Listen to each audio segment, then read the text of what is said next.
Mr. Jones, hi. My name is Karen and I'm going to be your nurse today. We're going to be changing the dressing on your central line. Can you confirm your name and date of birth for me?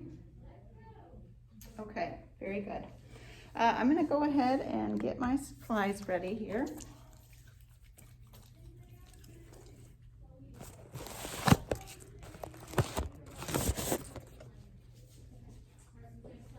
So I'm going to get some non-sterile gloves. I'm going to get 2 masks. One is going to go on the patient, and I'm going to ask them, even though they have a mask on, to be facing away from where I'm doing the dressing change. And then the other mask is for me. I will be putting that on before I begin the procedure. I will also be getting another set of sterile gloves, a pen to write on the dressing. I will also be getting out a package of sterile Q-tips to use as well. So I will put on my non-sterile gloves here after I perform my hand hygiene.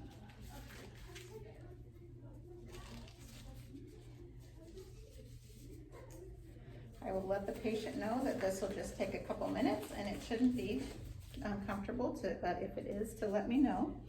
I'm going to go ahead and start removing the dressing, asking the patient again to be looking away from where I'm working. I'm going to be careful holding the line as I pull the dressing off to make sure I don't pull the line out, and being really gentle so I make sure that I don't pull any of the skin off of the dressing. Once that dressing is removed, I'm going to go ahead and take off my non-sterile gloves and begin the sterile part of the procedure. I would have wiped down my tray, so that is all clean. I would go ahead and move my second set of sterile gloves over and open my package here. I would just remove the set of gloves that were inside the flap.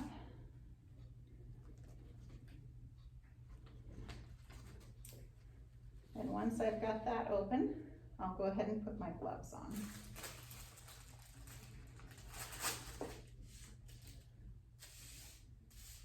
I would again perform hand hygiene.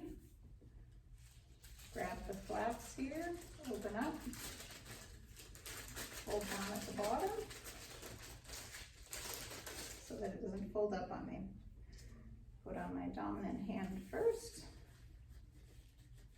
Be careful not to touch the outside of the glove. Picking up the second glove here.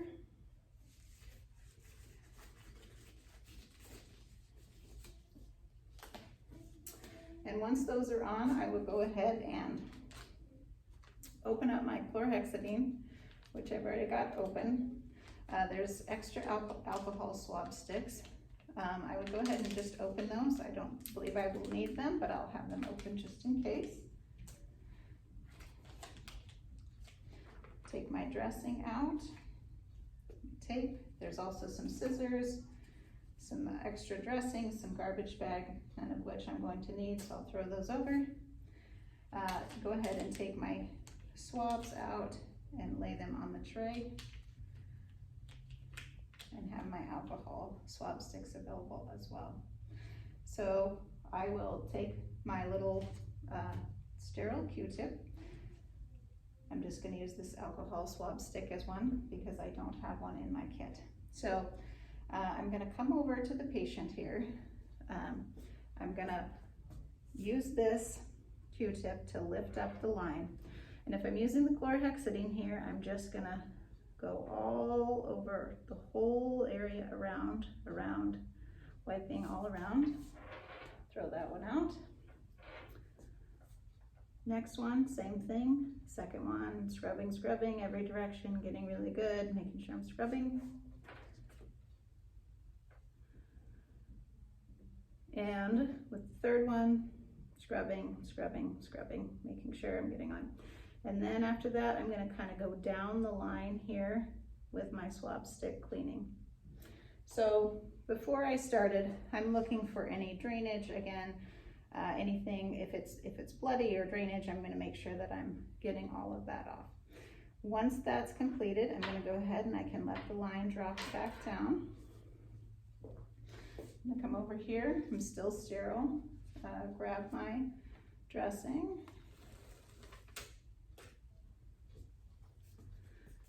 Come over and place it right over the line, over the entire area of which I have just finished cleaning. Going from the middle, making sure I get all the bubbles out.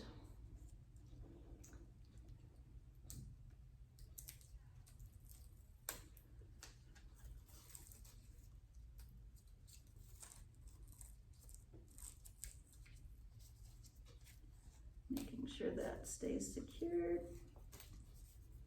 And then I would write my initials, the date and time. Let's stick that right on the side of the dressing.